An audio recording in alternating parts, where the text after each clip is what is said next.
Hi guys, it's Leah with Take a Leap, and I'm here with Megan. Megan. What is a service project that has meant a lot to you?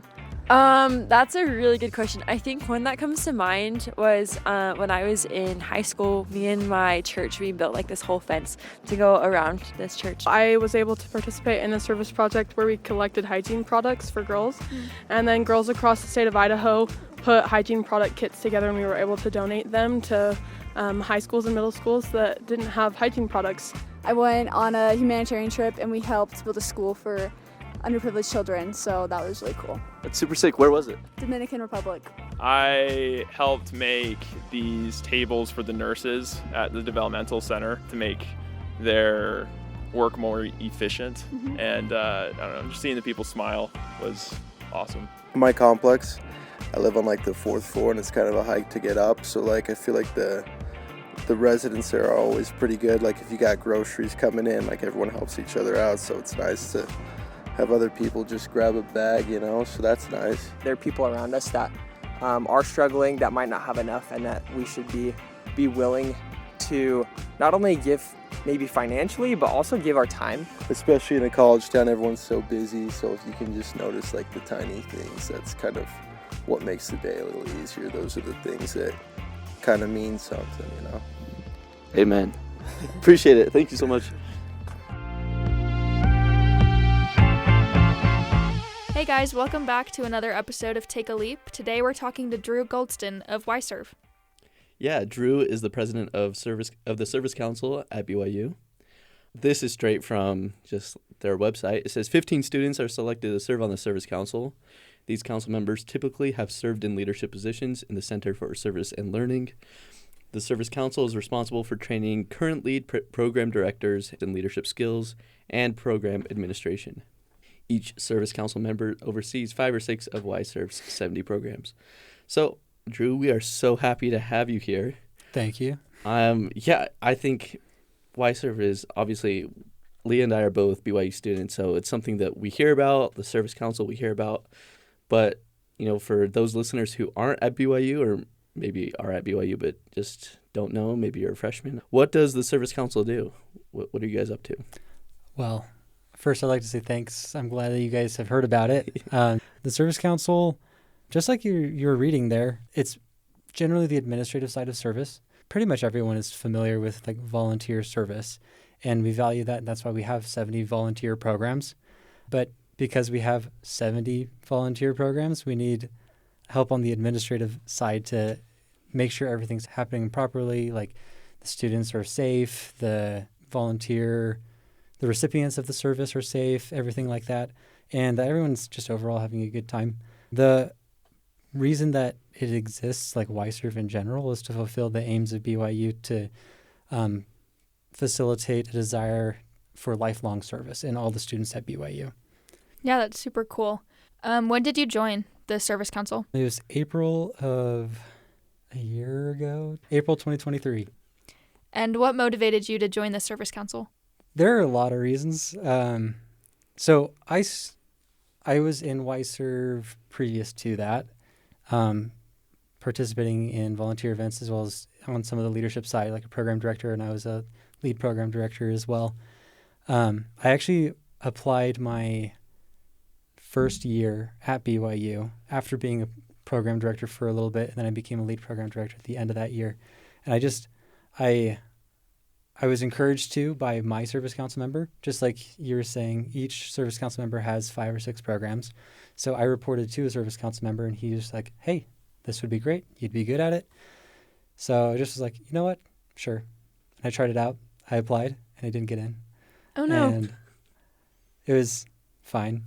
I just did it. I was a lead program director for the next year after that. I still loved it. Like, maybe it was a little disappointed, but not really. I didn't expect to. It was my first year. I loved whY-Serve, my experiences there, being part of service and the administrative side of service. I think that personally I thrive really well on that administrative side. Just fun to be like helping tons of people do work and not just my own work. So that was another motivation for me for sure, is like getting to help more people do service. And my another motivation, like I had a lot of friends that were doing it, so that's always a good one. I think that a lot of people have friends with it, and you just kind of find your groups throughout BYU. This is definitely the place where I found the most, like, I guess you could say, like, that's where I felt like I belonged. That's where my people were. It was similar mindset, similar desires, everything like that. Super cool. Yeah. How does whY-Serve find service projects? What does that process look like? It's a great question. So we have a community service provider, that's just what we call them, for each program, at least one. They're generally some kind of nonprofit organization that already exists. For example, I worked with Friends for Sight as a program director and a lead program director, and they do vision screenings for schools, elementary schools just around the area. So generally that's our target, is we want to serve our local community. But it's not exclusive to that. Of course, there's service events or service projects that benefit people overseas, across the country, everywhere. But those, we either reach out to them, or a student will have a connection with them. They bring it in. We encourage what we call program proposals all the time. Like, we have plenty of openings. We want more programs so that there can be more opportunities for every BYU student to serve in a meaningful way. So if the ideal way is that a BYU student will have some kind of connection or a desire for a service project. They bring that to us, and then they meet with the Service Council presidency as well as the office staff, the director, and the coordinators, and they propose their idea. There are some qualifications that they have in order for it to become an actual program. But yeah, if it's driven by a student, those are the most successful programs. Does that answer your question? Yeah, that makes sense. Yeah, that was perfect. So we are a podcast interested in faithful people, and I want to know, how has your faith impacted your work? Do you feel like it's kind of a motivating factor for why you participate in whY-Serve? I would definitely say it is a motivating factor for sure. That's one thing that I really do love about the Service Council. We start all of our meetings with a prayer and a hymn. We always close with a prayer. We have a spiritual thought. It's a very, very spiritual environment. And the reason is because we know that God cares about service. So we want to invite the Holy Ghost to be there with us and be inspired to go out and do God's work by serving people, showing charity in that way. As a religious school, BYU, one of their aims is to create lifelong service, right? Yeah. Our desire for that in the students, because that's what Christ would do. Christ is very service-oriented, as you can read about throughout the New Testament and the Book of Mormon and everywhere else. Yeah, I love that. I did an interview yesterday with Lauren Kim, who's an evangelical Christian, and she started our interview with a prayer. Like, she prayed us into it. And it was so interesting because it was just over Riverside, which is like Zoom, and I'm just sitting there folding my arms. I'm like, this is so cool that somebody of a different faith is praying before we have a conversation together, that we can be guided by the Spirit. I love that. Yeah, it was super cool. If you're like working for a nonprofit or just out in the corporate world, those things are rather frowned upon. Yeah. But when you're at BYU or another religious institution, it's super important that you actually use your faith day to day in whatever you're doing. That's a big reason why I came to BYU too, is because I'm like, I want something where I can continue my faith and not hide it, but like use it in my day-to-day life. Yeah. Same with me. Yeah. Where are you from originally? California. Okay, cool. I'm from Wisconsin. I feel like going to high school in Wisconsin, it was so different. Like, people were Christian, but nobody really talked about religion, and certainly nobody knew anything about the Latter-day Saint Church or the Mormons. They were like, oh, it's kind of interesting. I don't really know what you believe. So I feel like it's so different at BYU. It's very fun. I know at Texas, when I wore a BYU shirt, they're like, is that Baylor? What is that? I'm like, no. Everyone thought the Y sticker on my car was for Yale. I was like, no, guys, I don't think I'm going to Yale. So, Drew, have you always been interested in service? Were you into service in high school? Like, what made you want to join whY-Serve in the very first place? So, like in high school, quite honestly, I wouldn't say service was like a major part of my life. Right. I knew it was important. So I did stuff. Like, I was a Boy Scout, and you have to do service stuff for that. I also feel like growing up as a member of the Church of Jesus Christ of Latter-day Saints, you just are naturally around tons and tons of service opportunities all the time. Coming back from my mission, like, I would say the reason that I was in whY-Serve was literally because of my roommate. I had a roommate. He's a true achiever. He wants to go do the best, the greatest things, become the best he can be.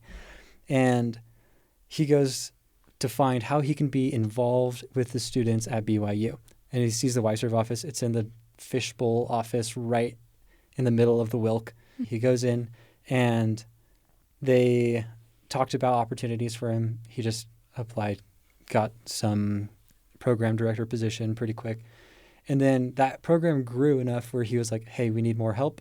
We just become really good friends at that point. And he's like, you come on, and then brought another friend on, time together, figuring out how to grow this program. That's what really interested me, was being able to help grow a program. I love the idea of growth and scaling and all of that. So that was super, super fun. That's where I found a lot of fulfillment on like the administrative side of service. Yeah, that's so awesome. Do you have a service experience that has helped build your faith? We really, really believe in whY-Serve that God will reveal to you what needs to happen. And when you're trying to set goals or create plans, or you're running into some kind of struggle, we believe that inviting the Spirit into those meetings where you're trying to figure things out, that you can receive revelation directly from heaven to accomplish those things. So I've definitely seen that in every single role that I've served in whY-Serve. I don't think I've ever been so inspired as when I went to one of the Charity Vision events or refugee events or the MLK Day of Service. Those where you bring so many students together shows true charity and true goodness in the world. So I would definitely consider that a powerful spiritual experience, to see that students at this age doing all the things they're doing in their lives, they go out and they want to make an impact, make some kind of difference, and they do it together. That's super impressive to me. Drew, I love that you're talking today about service.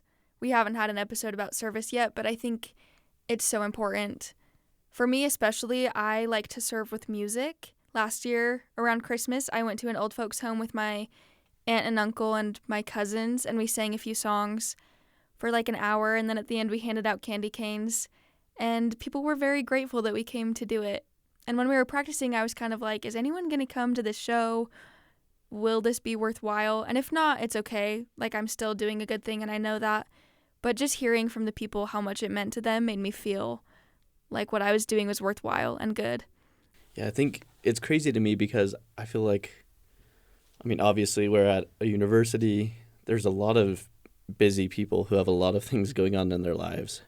And I'm super impressed by people who take time out of their lives when they could be doing homework, or they could be cramming an essay in, that they kind of turn outward. And it is one of the goals of BYU, right, to, go forth and serve. And what would you say to those people, though, who are struggling to find time to step away from homework or work or social life?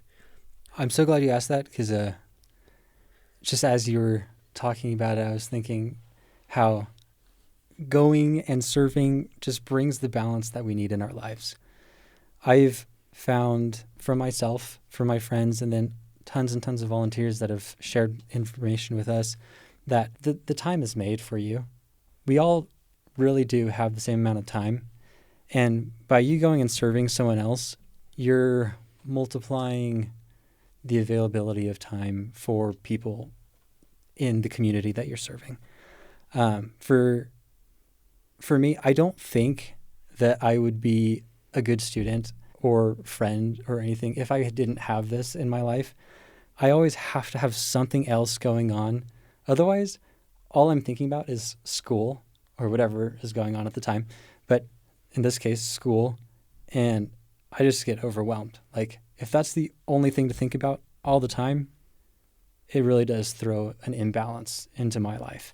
For those people who are struggling to find time, just do it and you'll be surprised at how much time you do have. Yeah, that's a great answer. I feel like in my life too, this is such a cliche, but you hear so often, Like, oh, if you're having a hard time, go outside, step outside of yourself and serve other people. And you're like, oh, I don't have the energy for that. I don't have the time for that. But as soon as you go serve someone else, you're humbled immediately and you're filled with happiness and the light of the Spirit. And I've seen that time and time again. It's motivating too, right? Yeah, So for if sure.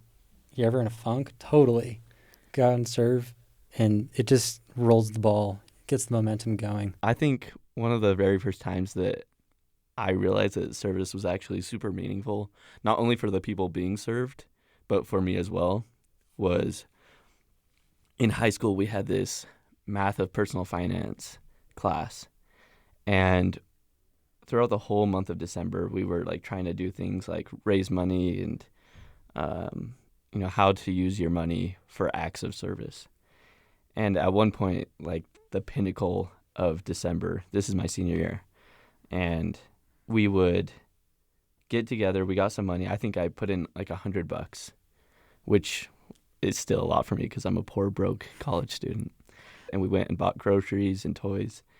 And our group went to this one family that was within our school bounds. And they were really struggling. They had like, I think 4 or 5 kids. They were in this smaller house.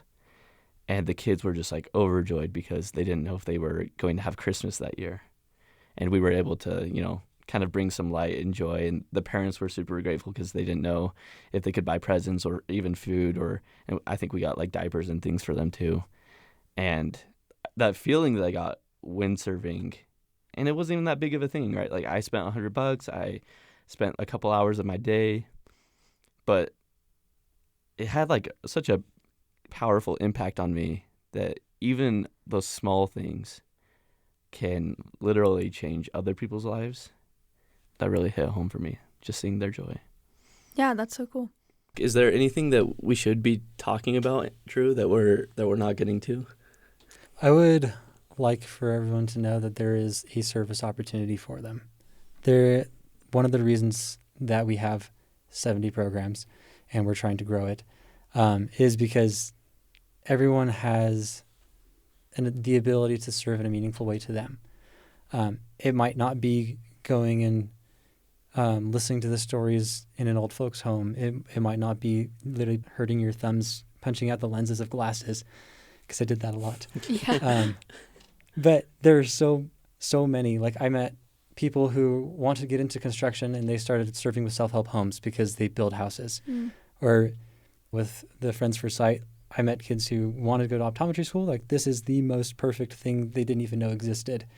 And then we got connected with the optometry club at BYU and got tons more volunteers that way. Wow. Plug the optometry club. I didn't know that was a thing. That's right. Awesome.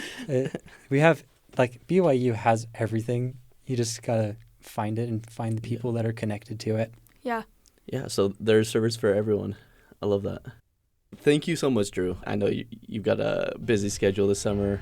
Yeah, we're recording this at 6:00 p.m., by the way. Yeah, it's awesome. Thanks for having me.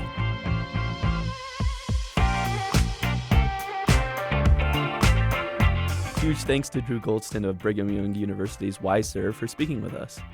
Take a Leap is a production of BYU Radio. If anyone out there would like to serve us, we would be so happy if you left a review on Apple Podcasts or Spotify. We would really appreciate the support. Or if someone gets you a cookie, consider giving them a cookie. This episode was produced by Leah King and Josh Orton. Shout out to Blake Morse for serving us by fixing the microphones and running our cameras. He's a great guy. Everyone go give him a follow at blakemorse.com. We'll see you next week.